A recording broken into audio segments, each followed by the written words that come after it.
it's the Nerds of Color with a knock exclusive. I am Kuya P, aka Patrick Michael Strange, and I am super happy to be here. It's been a minute since we've done this. I'm sure if you've been to the NOC YouTube, the last NOC exclusive interview I did with my man Glenn Lawrence McDonald, Matt Guinea, was with from CBS's The Good Fight actor Nyambe Nyambe. But just as cool as Nyambe Nyambe, we waited a year to get him. It's my man, Loy Lee of Loy Lee Comedy. Shout out to Loy. Loy's right there. He's on the side. You know, we're living in the time of COVID. We can't actually be in person right now. So, you know, we got to do this Zoom, Skype convos and stuff. Loy, how you doing, brother? I'm good, man. I'm so glad to be here. I'm so glad to see you doing well, getting back on it. I'm happy to see you working again. Appreciate it, brother. Man, you're inspiring me by seeing you been working, because it's been difficult. You know, I think for a lot of people, we actually talked about a little bit about this earlier. Doing creative shit in the time of COVID is, you know, it's kind of wild, but you got to persist. You got to be strong and show everybody else and inspire others. And that's what you're doing, because you've inspired me. And that's why I'm jumping back into this creative game, man. Because a lot of people are doing good stuff and putting out content. And with you having an amazing new YouTube comedy special dropping, actually, by the time this is released, it's going to coincide with it. So we ain't going to say go to on this day to pick it up. It's out right now. Let's go ahead. Let's throw that at him, and we'll get into a little bit more of that, because I want to go a little bit more into your past so people know the real Loy Lee. During COVID lockdown, we weren't allowed to perform stand-up comedy. So after 131 days, I decided to record an album with no audience. I'm excited to be here. I'm excited to be really anywhere that's not my house. I just want to be where the people are. People see me walking down the street and they just cross the street. Not today, COVID. Not today. I'm watching the news and I can say that I've never seen so many Asian people on TV before. I finished watching all the episodes of 90 Day Fiancé in 60 days, crushing it. NASCAR has become the least racist sport out there. My dad has yellow fever. My name is the equivalent to a random Chinese character tattoo. It means luck. Superman is black. My mom supports my dreams. And I know for some of you that's nothing, but for Asian people, that shit is amazing. Comedy album is called Asian Privilege. It'll be on YouTube. It's free. Spotify. It's basically everywhere. You can buy it if you want to support me. Buy it on iTunes, but it's free. It's just the way the distribution worked. I couldn't put it on iTunes for free for whatever reason. But it was great because I feel like Netflix was not knocking on my door. Not yet. Not yet. Not yet. They will. They will. Right. But today they weren't knocking, so I wanted to go the hip hop mixtape route. Okay, like Drake. Yeah, that's exactly. That's hilarious. You said that, because my album cover is a shout out to Drake's first mixtape, or second mixtape called So Far Gone, and that was the one that like really put him on the platform. That's what everyone knows, you know, best I ever had, So Far Gone. There's a whole bunch. So I felt, hey, let's do a mixtape. Let's put out a quick 20 minutes. Let people know who I am. Let them introduce themselves to me for the first time, because this journey is going to be a long time. I want you to know who I am before we go on this journey.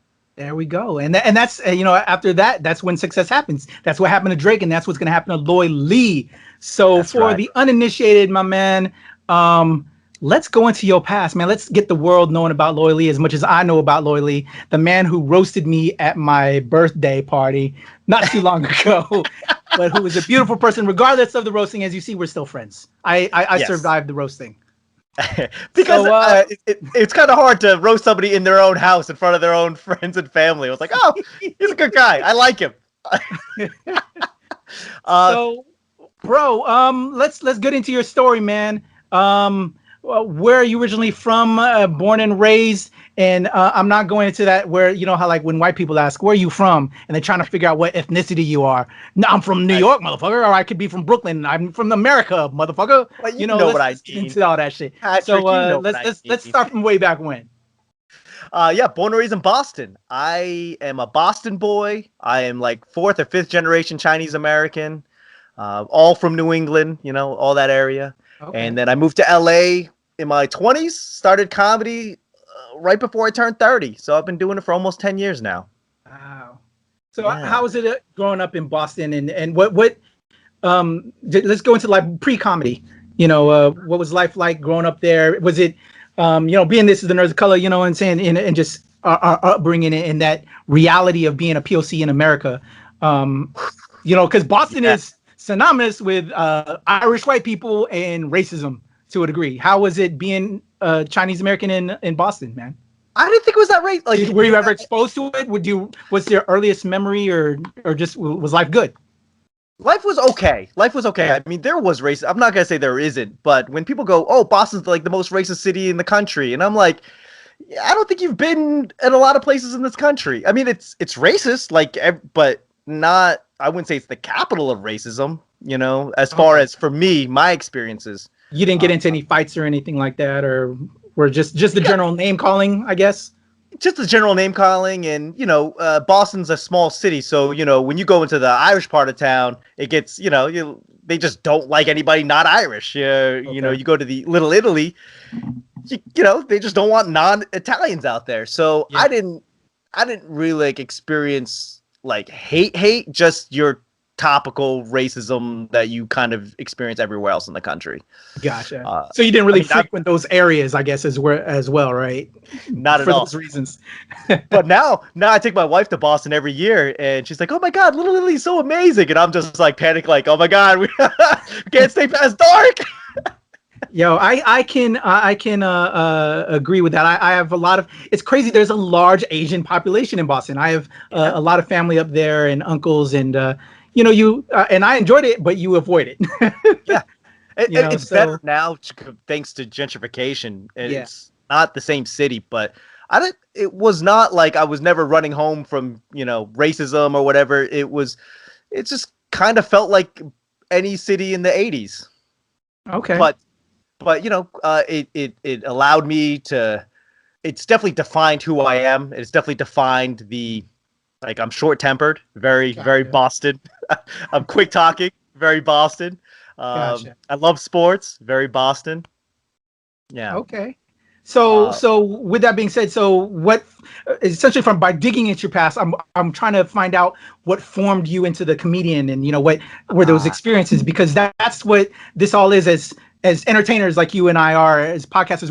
We're very empathic people. It's those experiences that we turn into what we do when we dive into characters or we talk about things in our stand-up. So what did you enjoy growing up? So Boston, well, you said sports, and I'm a sports head like yourself. So you've had quite a bit of championships up in Boston, but are you a local area fan, or are you a fan of other teams in other areas? Let's go into a little bit of that. Sure. Well, I will say I'm a Boston boy through and through. Even though I'm wearing an LA hat, because I was about to bring that up. It's blue. It brings the color out my eyes. It's really more so. But yeah, I watch everything out of Boston: the Red Sox, the Celtics, the Bruins, the Patriots, and it doesn't matter where I am. Those are my teams. And I was a fan in the 80s. So there was Steve Grogan was horrible. The worst Super Bowl loss ever was the Patriots losing to the Bears, the 86 World Series. I remember all of these things. And these are the things that have shaped me to. I'm not comfortable with Patriots winning and the Red Sox winning so much. Yeah, that was weird, right? The switch. I remember pre-Patriots days because I had an uncle that lived in Boston, and he would send me Patriots gear all the time. I'm like, Patriots, because I'm a Niners guy. I'm a 49ers 80s fan because my father's from San Francisco, and so growing up in the 80s as a 49ers fan, it was lit. And then you get Patriots gear, you're like, I ain't gonna rock with this Patriots gear. And now they're like the team of teams, So. Yeah, I will say the Super Bowl where they beat the Atlanta Falcons, and I was ready to kill myself. I had my head in the oven, and then my wife's like, "They're making a comeback." I'm like, "They're gonna disappoint you. They're gonna disappoint."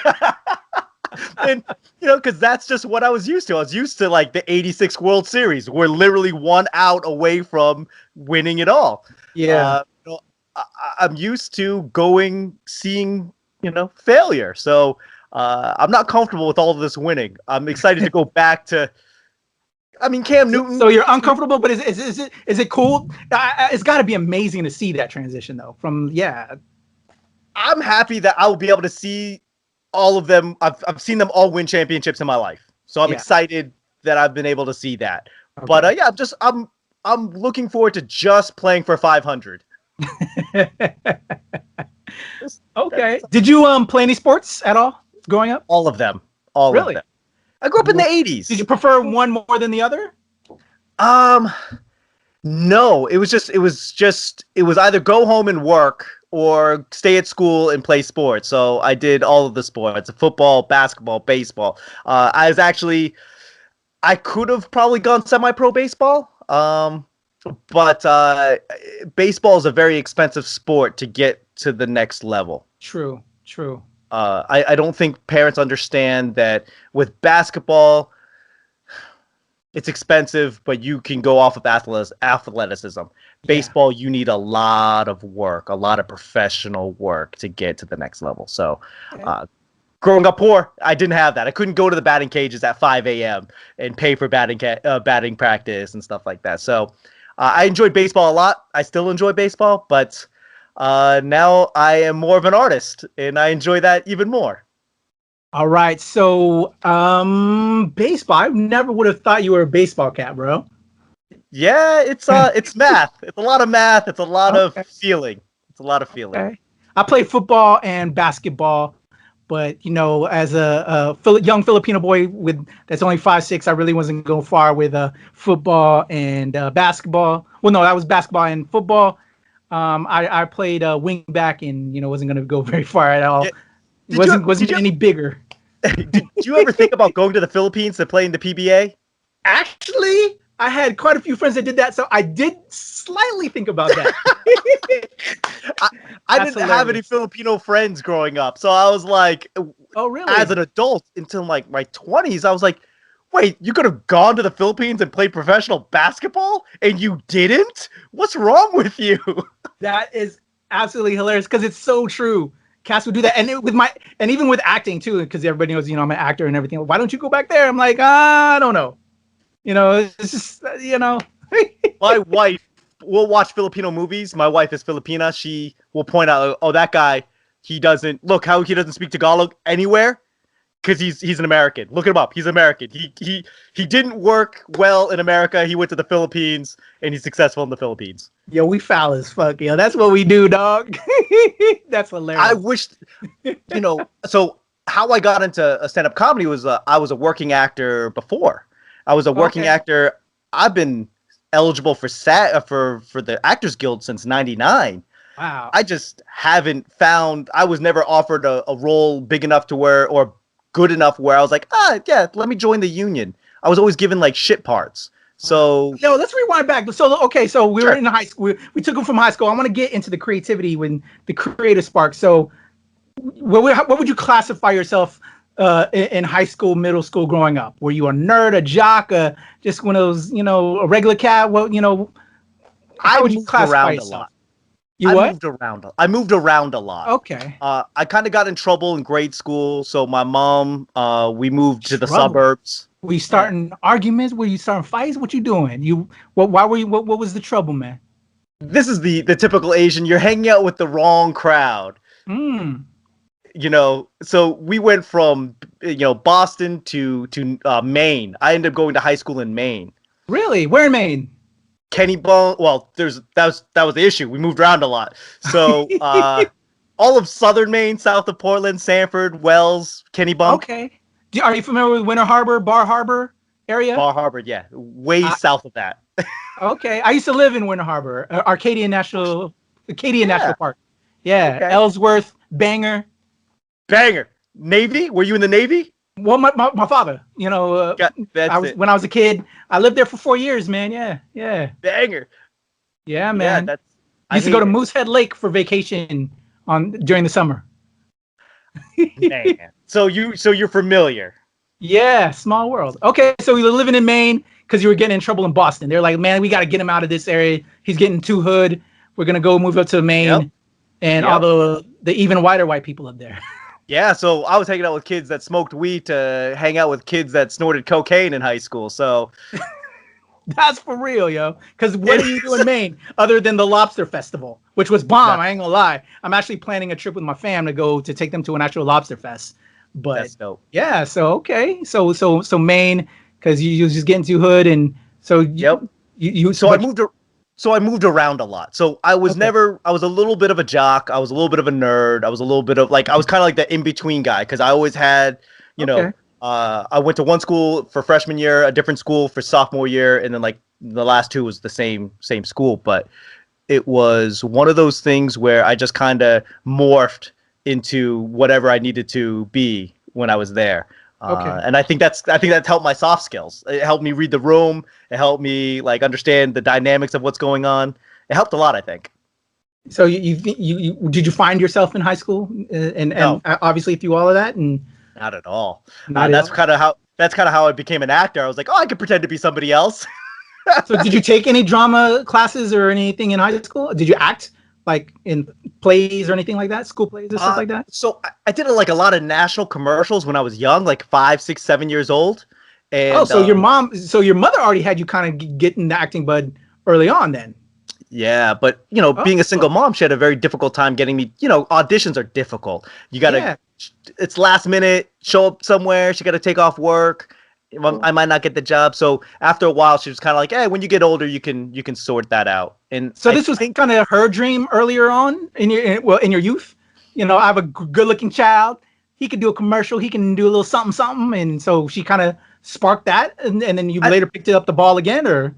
I think it was like my aunt. My aunt was in advertising, and my aunt was kind of an actress. And she was like, "Hey, we're always looking for Asian kids. Let's make some money." Awesome. And it kind of allowed me to have focus on. Like in high school, I knew that I was not going to be in this town. I knew I wasn't going to stay. I knew that I was going to go back to Boston and I was going to pursue acting. So kind of I didn't get caught up in the distractions of small town. I wasn't like, oh, let me get this girlfriend. Let me get her pregnant. Let's start a family. I avoided all of that stuff because senior year, I was like, hey, as soon as I walk across the stage, I'm out. I can't stay here any longer. You were ready to leave. Okay. Yeah. So I did really well in Boston for there's a lot of commercials, a lot of industrial training videos. So if you worked at the Gap, in so this is when you moved back. When you when you graduated and you moved back to Boston. Yep. Okay. Yep. So if you worked at the Gap between the years of 99 and 2003, you probably saw me on one of your training videos. Oh wow. Okay. Yeah. So I enjoyed it, and then I decided to move to LA. So did you take classes and stuff while you're in Boston? So how does one? You kind of already had the knack growing up as a kid because your parents brought you, or your mother and your aunt brought you to those auditions and got you some of those commercials. But for people that are trying to break into the game, so as at teaching moments, what did you teach yourself? How did you because you don't just become an actor, well, in some ways you can. Some people just have natural presence or the capability. But did you watch a lot of movies, TVs? Did you read books? Yeah. Let's get into some of that. So when I was younger, when I was in my early teens, so maybe 7, 8, all the way up, I had a really bad stutter. This is great. This is what I'm. Yeah, this kind of content I'm looking for. How'd you overcome things? I think my brain was going too fast for my mouth. So it was one of those things where I would stutter. I couldn't tell a story. And I'm sure just listening to me was tragic for everybody that had to. And so, in my 10, 11 years old, I just locked myself in my room and just watched movies. I just quoted them, watched shows, anything I could get on VHS. I just quoted it. And I think that helped me get out of my stuttering. It just was I'm just basically imitating people. And through high school, I just kind of imitated whatever I thought I was supposed to be. And as an actor, I think that helped me kind of understand what's going on. I think I have a better understanding of scripts and character breakdown. I think because I watched a lot of movies and really dissected it, I have a better understanding of structure. I have understanding of storytelling. But if you guys are trying to get into acting, if you're trying to get into anything, put in the work. Go to school, go to classes, take every free course you can, do everything that you can, because you can't be something if you don't put in the work. You can't just go off of natural talent. You look at it. You look at like an actor that's like, oh, he's good looking, he's horrible at lines, and then 10 years into it, several blockbusters, he's still a horrible actor. You can't just go off of just natural talent. You actually have to put in the work. So who are some of the actors that you emulated or were a fan of growing up and you watched to build you into who you are? I don't think I took too much from actors specifically, because growing up, VHS, it wasn't like you could just stream anything. I just rewatched whatever movie, a lot of Disney movies, a lot of Star Wars, Breakfast Club, anything on VHS. Yeah, any favorite films or movies, shows that you watched or fan of? I think my favorite movie, because it was on VHS, was Big Trouble in Little China. And I realize now, there's a lot of problems with now, with racism and everything like that. But I love that shit. You know what I'm saying? Because it made us look like we're a bunch of crazy people. But But I think that John Carpenter is very tongue in cheek, very like, Jack Burton is the white savior who's a fucking idiot. True. If you look at him, like, he's funny, he's the comic relief, but he's not the hero. He's actually like the sidekick. And I think that, John Carpenter actually did a really good job at like showing that the white guy was out of place. If you really watch it, if you watch it as many times as I have. But, it was kind of heartbreaking when I realized, like, oh, none of this stuff actually exists. All of this myth, all of these mythos and all of these stories, like, none of this is all make-believe. I was crushed. I just like, oh my God, all this stuff I'm learning Chinese history. I'm not learning any history. Oh, man. Okay. So cool. Yeah, that's the kind of, what got you into the vibe of wanting to become an actor. So you moved. I wanted to be an actor because I didn't see a lot of us on camera. Same. I wanted to be the guy that everyone kind of was like, and even now when I talk about comedy, it's like I don't need to be the guy, but I want to be the guy that inspires the guy. I'll be okay with that. And I think that was kind of the way my acting always was. Like, in the 80s, what was it? Dustin Nguyen. That was the only real Asian American actor that I saw. Yeah. And I couldn't fight. So seeing Bruce Lee like bothered me. It was like, I can't fight. Yeah. Was supposed to do fight all the time? Like, we all know karate. Really? Yeah. Yeah. That's what I loved about Dante Bosco. I don't know if you ever saw the debut. The debut. Like it was like the first big Filipino American film, and that was huge for me to like see my story as a Filipino American. And but yeah, like you, and when I got into acting, there's very few of us, and yeah. I have a very special attachment to the debut, because it was I went to San Francisco for the first time in my life to visit my sister who lived there, and she took me to it's now called CAM, but back then it was called NATA, the NATA Asian American Film Festival. Yeah. And that year was the year that the debut debuted. Wow. Yeah. So you went saw it then. Oh, that's and awesome. I had not really known any Filipinos in my life, and then I went to basically the apex of Filipino celebration. Yo, that's dope. Yeah. So I met Dante. I met all of his brothers. I met Joy Bisco. Shut the fuck up. Okay. Yeah. I just saw. Have you heard of Lumpia? Yeah. It's like an indie. It was from out of those cats, out of them West Coast Kuyas, those West Coast Pinoys, man. I know I'd be really into the scene if I.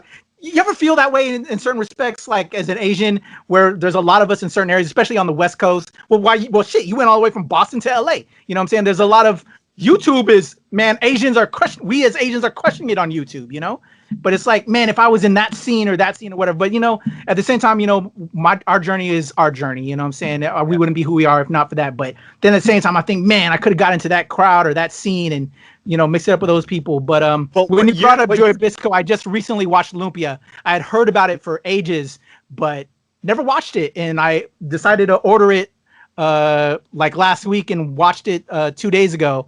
And I never heard of Joy. Oh, I had heard of Joy Bisco, and she's the narrator, I think, in Lumpia. But just seeing all these other cats and seeing other familiar faces that I've seen in other stuff, and just hearing about it and helping out with their campaign to launch the next Lumpia with a Vengeance that they have coming out soon this year. But yeah, being anyway, that I'll tell you on a tangent. I'll tell you one thing that's very magnetic about you is that you yourself has created, like, yeah, it would be nice to be already plugged into like a circle already, but you've already created your circle with NRW and everything. It's like, it's very very encouraging. Like, I always thought I was like the lone wolf. Let me be the guy that just kind of sets the trail. Let me take this lonely path. But then I realized, like, the strength of the wolf is not the fangs, not the claws. It's the strength of the pack. And that's something that I've learned watching you. Oh, thanks, brother. I appreciate that. I think you're a mighty shogun, though, man. You know what I'm saying? You out there handling business. And that inspires me. Because you just do it. You know what I'm saying? You don't wait for something to happen. You just make it happen. So respect to that. I've wasted a lot of time waiting. Like, okay, so going back to acting, I moved to LA in 2006, and it was very eye-opening. I just assumed like it was going to be similar to Boston, but on steroids. Like, just go in there. Hey, we need an Asian actor.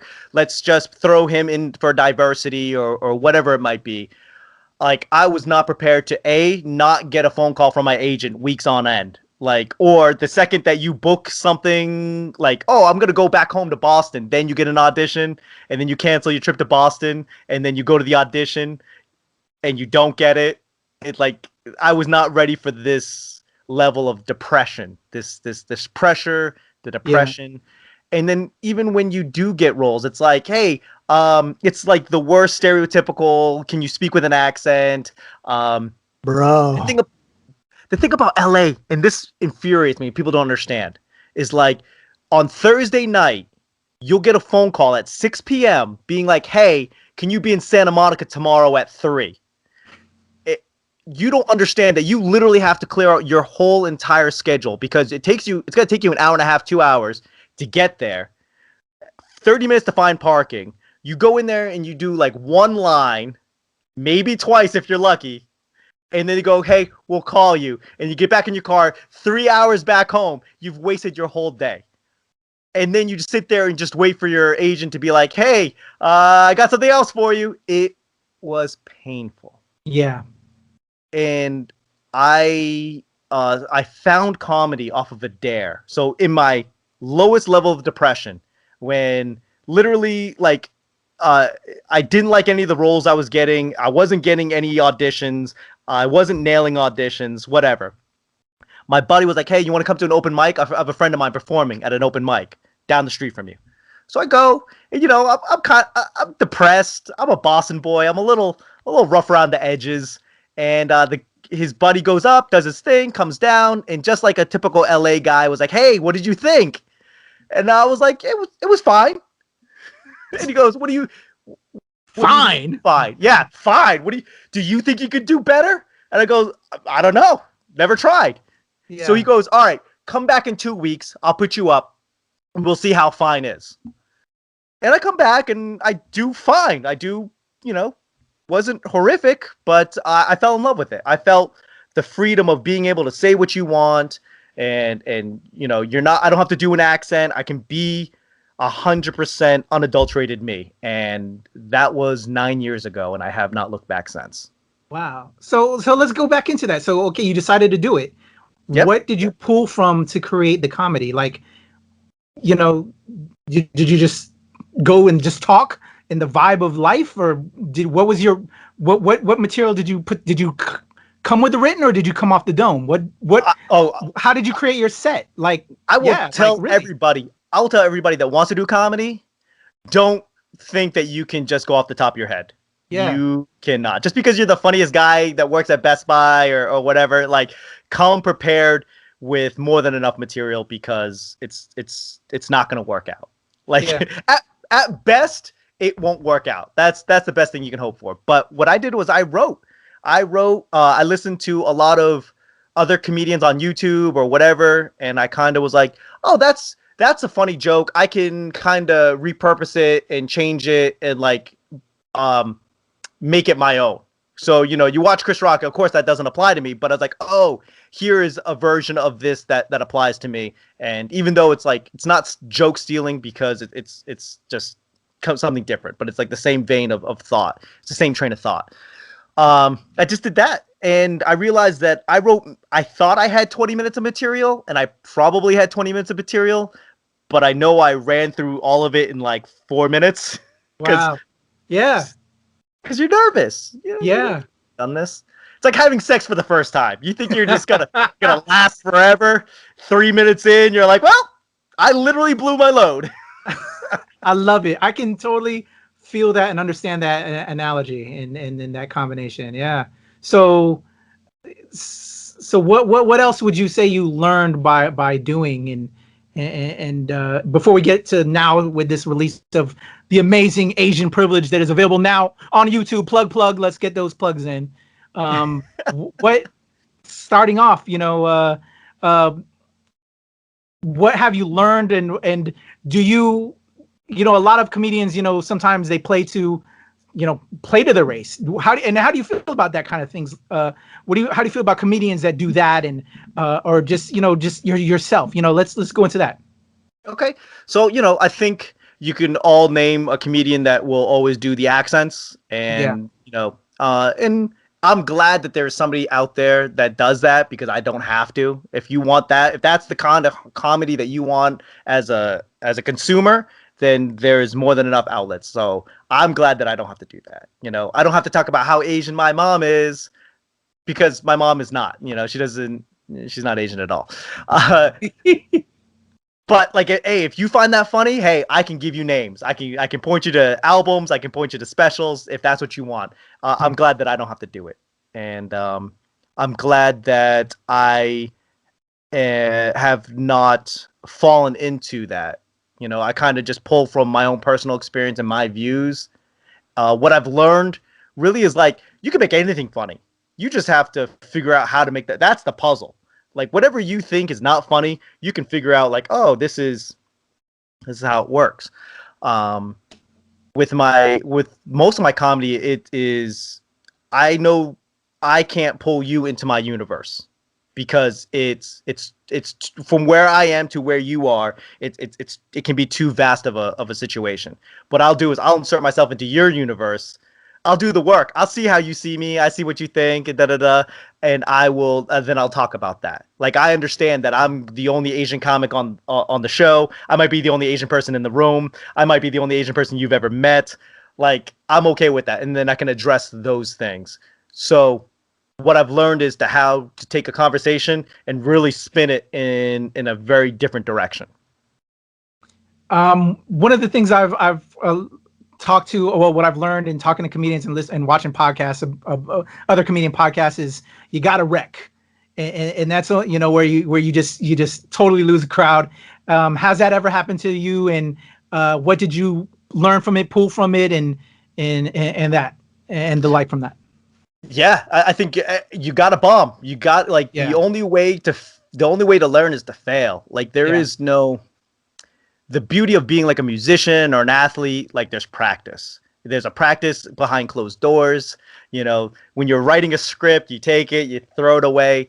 As a comedian, you don't have that luxury. Like that throwaway joke, you literally got to figure out, do you have to throw it away? You go up there, you do it, and you go, nope. Okay, I'll try it 100 more times to see if it didn't land. And what you learn is, sometimes shit that you find funny isn't funny. Shit's humbling. Yeah. Have you ever told a story? You're reenacting a scene from a movie, and it's fucking hilarious to you, and everyone's watching you, going like, "Yeah, I don't find that funny at all." Yeah. That's how comedy feels a lot of times. So you're like, you crush and it doesn't, and people just go, yeah, okay. Yeah, but you got to test the material, right? And Have to. see what sticks. And so is it always doing it in front of a crowd, or when you're writing, are you writing at home? So how do you write? How does Loy put together his content materials? Does he have like days where he just sits and binges Netflix and, okay, I want to maybe talk about that or whatever, or you stay hip to, are you a newspaper reader? Are you always learning about what's going on and then, okay, I want to talk about that in the world? Let's go into a little bit of that.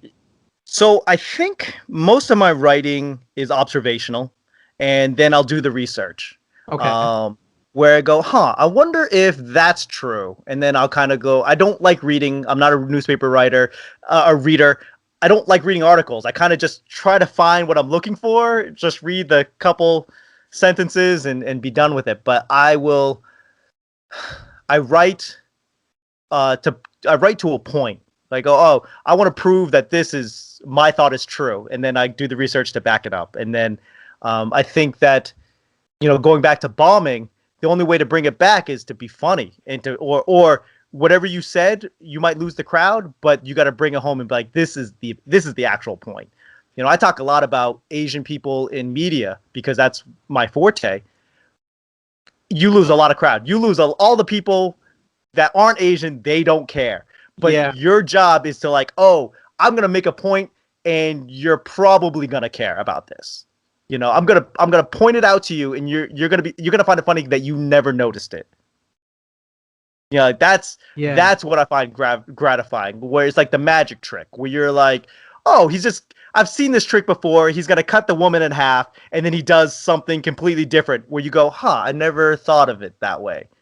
Interesting. That's how I like to do comedy. Okay, I think that's a perfect lead into your album.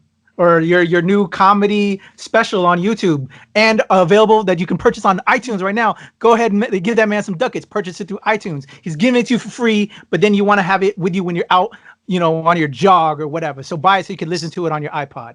So the reason why I did that, Nipsey Hussle, the great Nipsey Hussle, he goes. That's why you're wearing the LA cap for.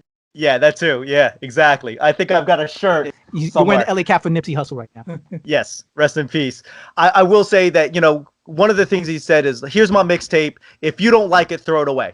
And that's kind of, I'll put it on YouTube. You don't like it, throw it away.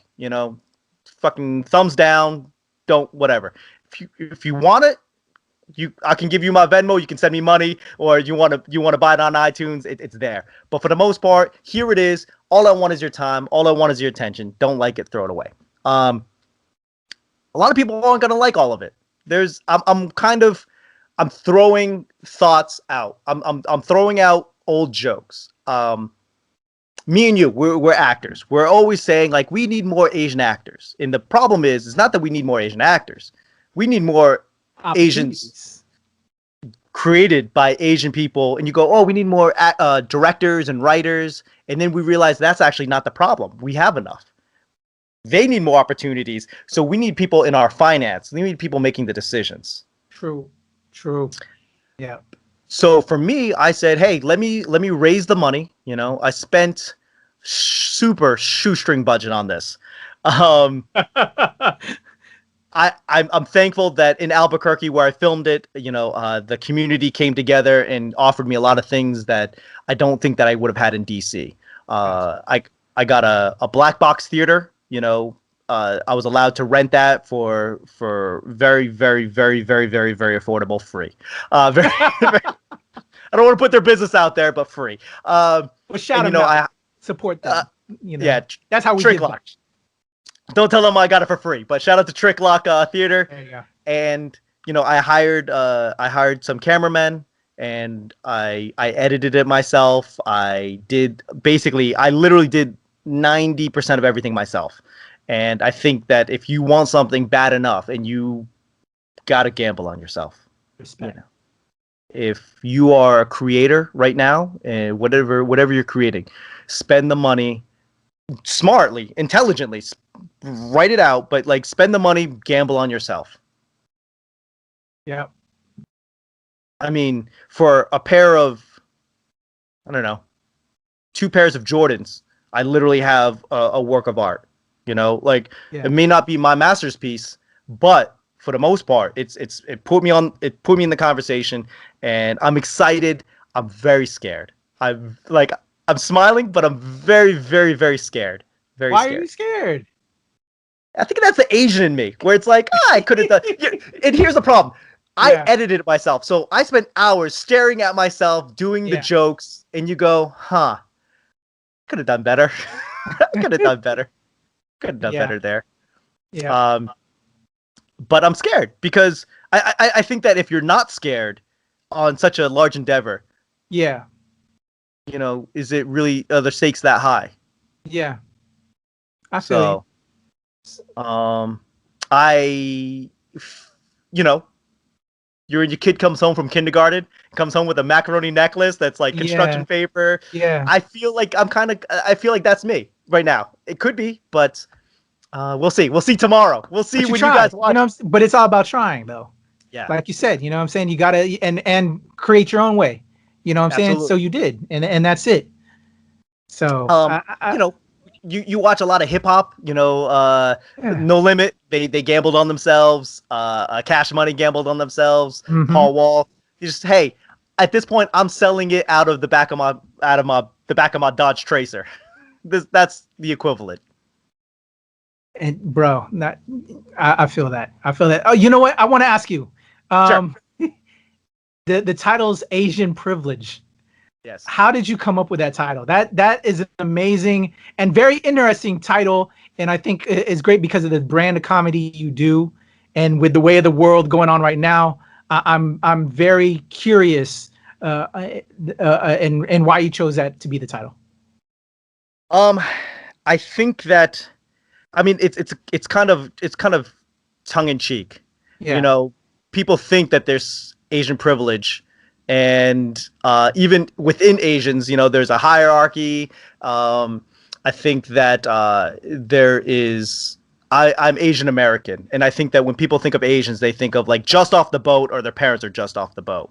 Like I feel like I'm, yeah. That term fobbed, yeah. Fobs, yeah. I didn't want to say it, but yeah, there's fobs or Yeah. your parents are fobs. You know? And I feel like I am privileged enough to have been here generation after generation. And I'm privileged enough to actually be able to speak my observation. I feel privileged that I'm able to pursue my dreams, where I know a lot of Asian people like be a doctor, be a lawyer. Yeah. I've had the privilege to fail into art versus like, oh, I want to be an artist. I've failed into it, and I feel privileged that I've been able to do it. Yeah. Yeah, and like you said, why I'm able to say fob, you didn't really want to say it. To me, I've always been amazed by that term, because I was the Asian that was born and raised in America, but I thought fobs were the coolest thing ever, because they had I felt I loved the culture as soon as I learned about the culture and was aware that I was the culture, and people that like, to me, that came from the Philippines, they're like my best friends. I wanted to know all about it, because to me, they're closer to the culture. And Yeah. and the reason why Lumpia, like I said, I just watched that a couple days ago, and that's the whole theme of Lumpia. If you remember, I don't know how long it's been since you've seen it, but it's all about these Filipino Americans that were raised in America fighting this war against these fobs, and that's the whole thing, where they, you know, they're getting attacked and there's like fob bashing day. I'm like, that's insane to me. We didn't have that in the, you know, we had, well, there's racism. You had those people that would, and I recall people making fun of those guys. Never me, because to me, I idolized those. I wanted to, you know me, I'm a very communal type cat, and I love my culture. Show us the necklace. Show us the necklace. Pride, baby. You feel me? So And it's crazy to me that there's, yeah. Anyone that doesn't know, Pat showed up to the Black Panther premiere in a barong, a traditional Filipino shirt, and I was like, I found my people. I represented my culture while still showing love to Black Panther. That's what I was trying to do, to not be disrespectful. You know what I'm saying? Because that could have came off disrespectful. I just was like, you know what? I'm gonna find a barong in that color, which I was blown away that I find, and respect. I really appreciate you do, but that was hard to find a black and gold barong. Let me tell you. I saw it and I was like, well done. Well done.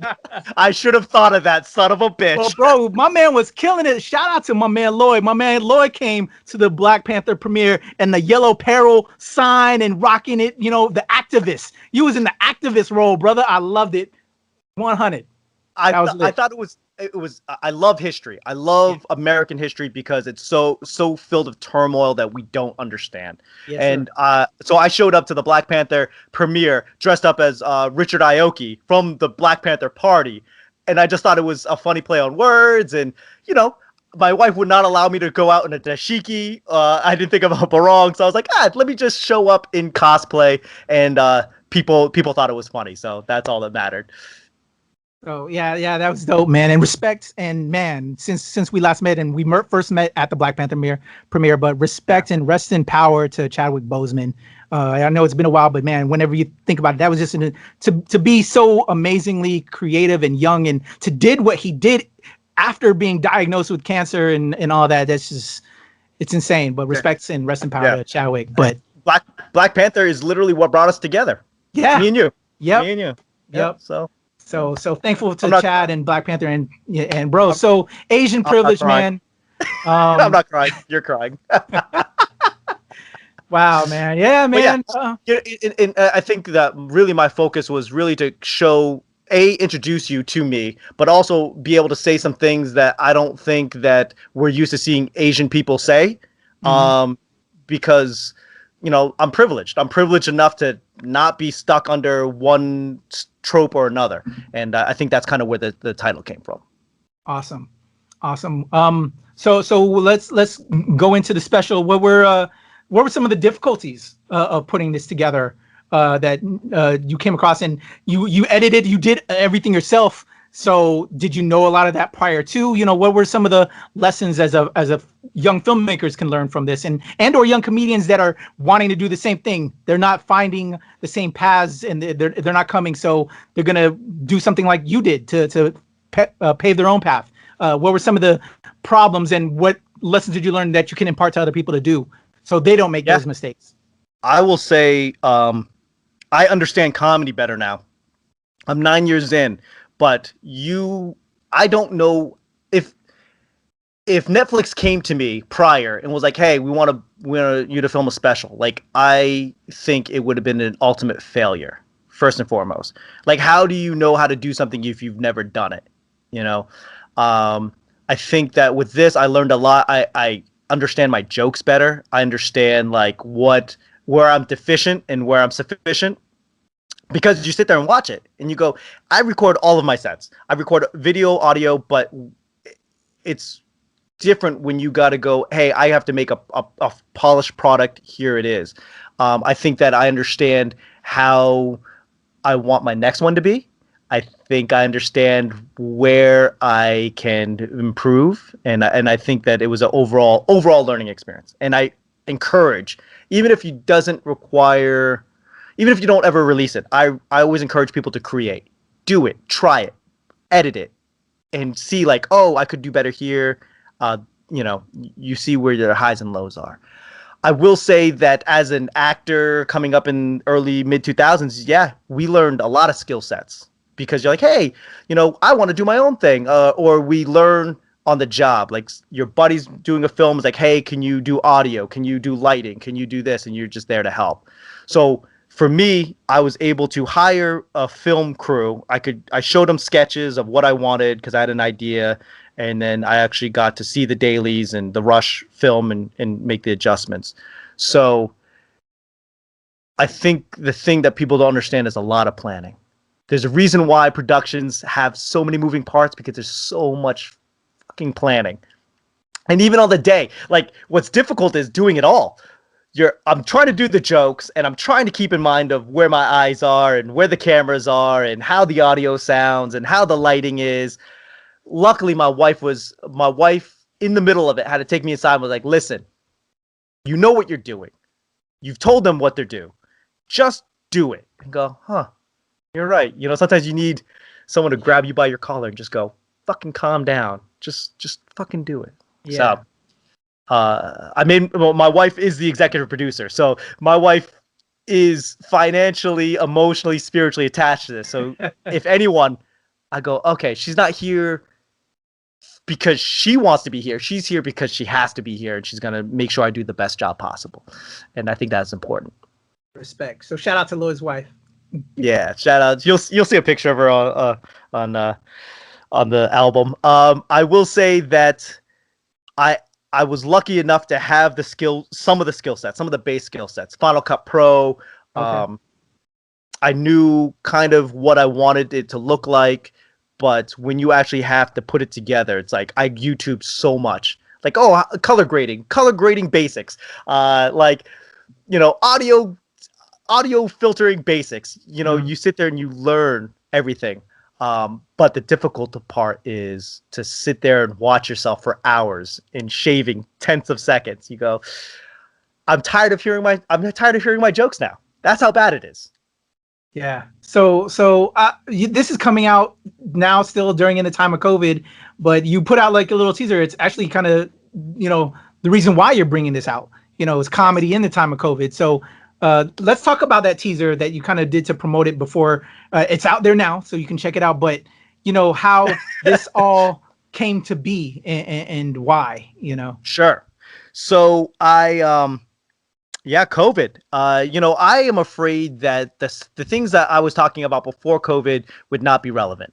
That was like one of the big things, because everything I expect is to be different. So I wanted to get rid of some of my old jokes. I really wanted to put it out there. And for me, I knew that I didn't have we couldn't fill a crowd. We couldn't fill a crowd because social distancing and being responsible, but also, you know, the way most comedians shoot their special now is that they just do 3 or 4 shows, loaded audience, and then they just take like the best parts of it, cut it together. So for me, I was like, oh, let's shoot it like a movie. Let me just do one joke and let me do it over until I like it, and then we'll move on. I learned that is probably not the best way to do it.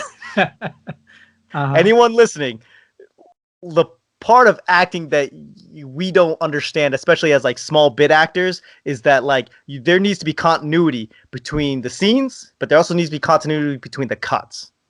So the thing is, when I was editing, I was like, oh, I like, this is the best version of the joke. This is the best version of the joke. This is the best version of the joke. And you put it all together and you're like, oh, the energy's high. The energy's low. The energy's like from minute to minute. So I kind of had to figure out like, oh, this actually feels the best fluidly. This feels the most fluid.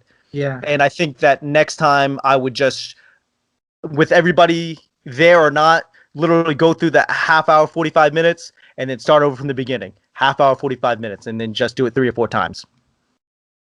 So as a comedian, you know, and that's what you're doing full time, and you know, have this special, you know, so you put together this special, and we have that, but still keeping that energy up, and so and doing what you're doing. How is that as well in this time?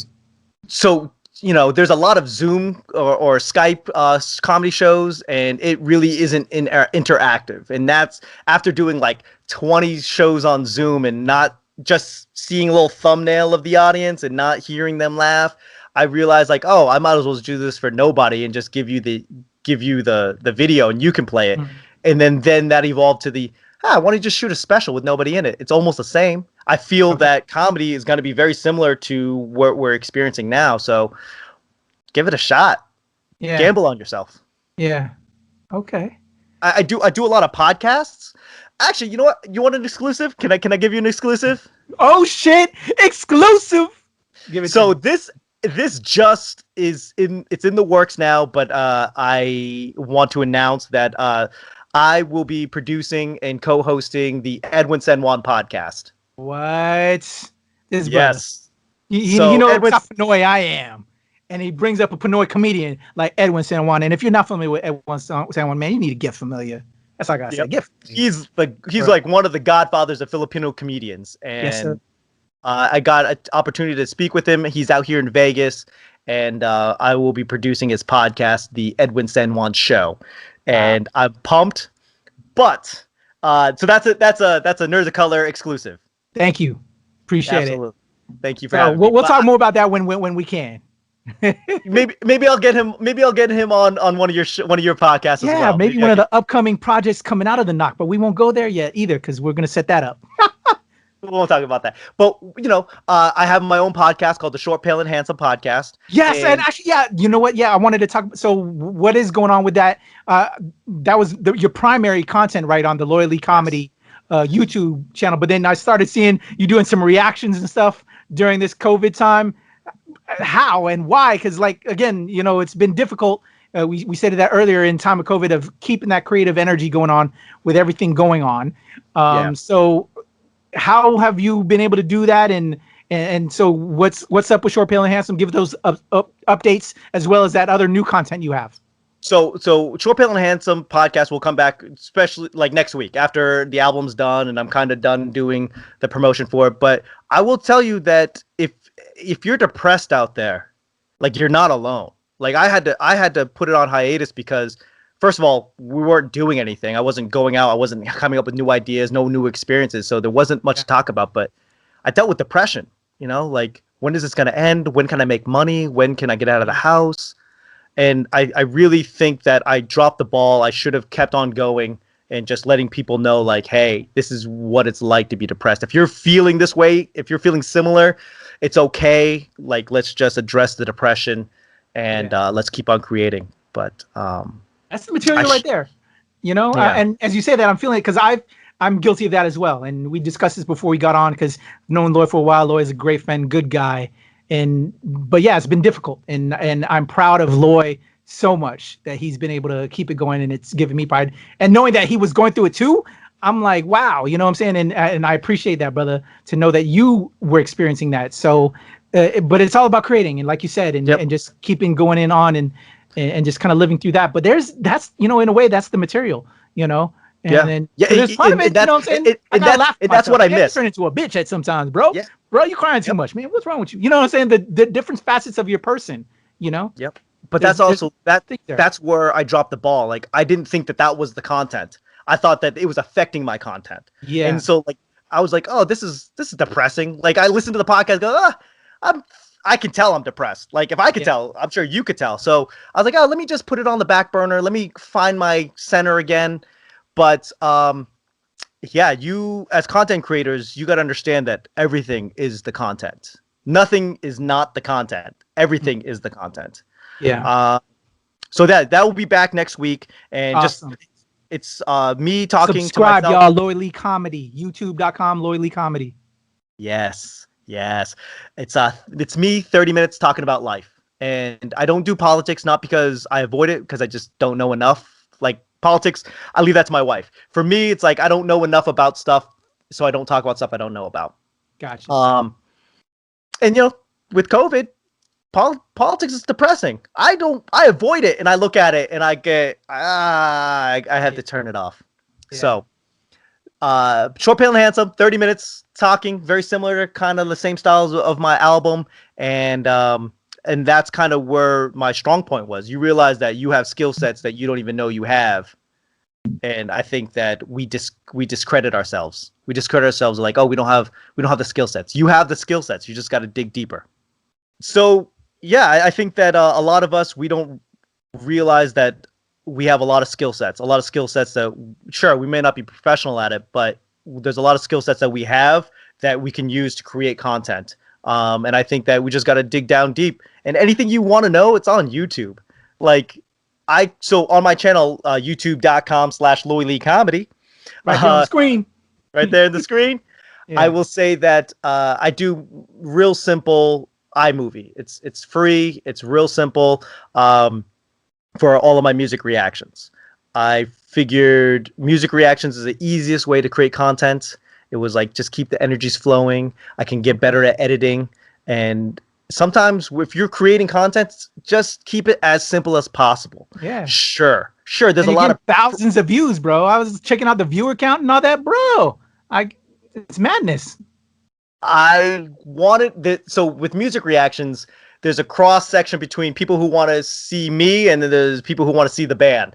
And it's one of those things where it's like, yeah, you're creating a relationship. They know what to expect from me now. They know my voice, they know my face, and I think that's important for YouTube. So yeah. Okay. Yeah. If you guys are creating content, keep it simple. There's pro programs that you can learn, but to begin with, just start with where you can. Start where you are. Start now. Record now. Love it. All right, since we've already been on these people's screens right now for the past hour, we'll wind it down. We'll do a little bit more promotion. We'll talk a little bit more about other things you have on another one. But let's promote Asian privilege, and then we'll give everybody the socials, and then we'll bring Loy Lee back because I don't want to take up too much of your time anymore, man. But because we're gonna bring you back, man. Your family. I freaking love you. This is the first press junket I've ever done, so I'm excited. Thank you, brother. So why should people check out Asian privilege? It's really a new perspective. It's if you like comedy and you enjoy a new perspective, this is a new perspective. You're gonna learn some things. You're gonna see some things, and you're gonna hear some things that you've never heard before. Love it.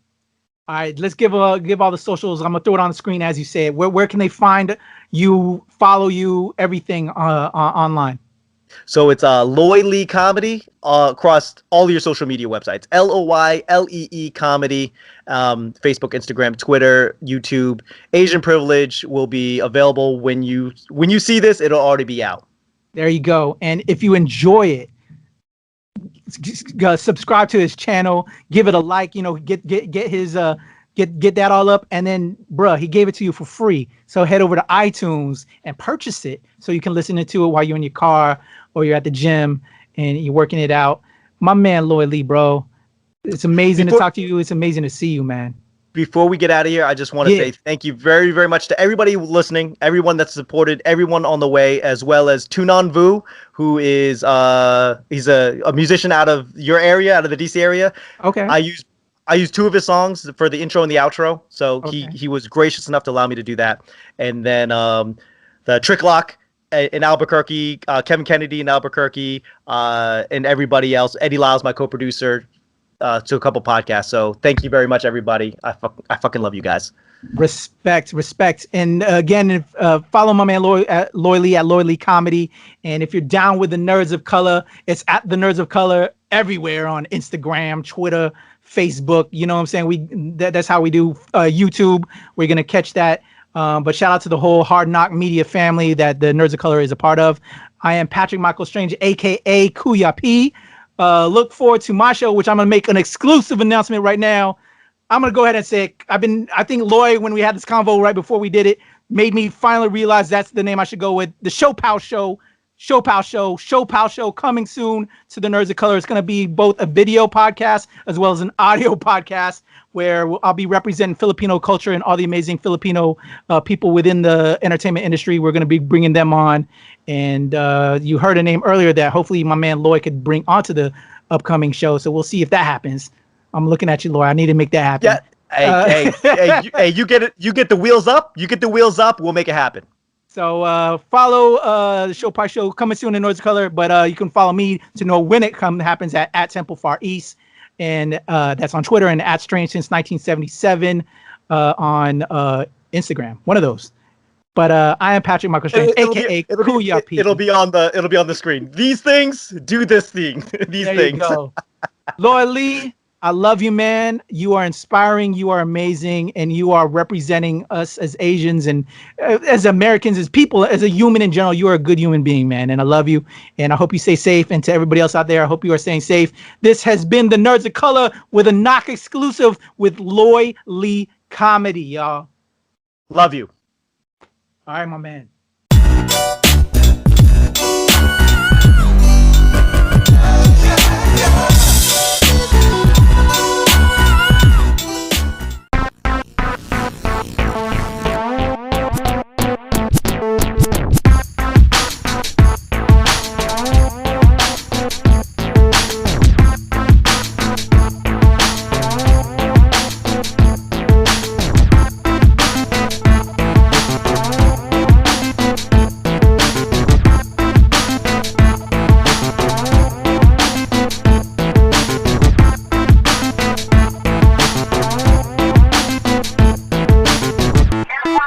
Thank you.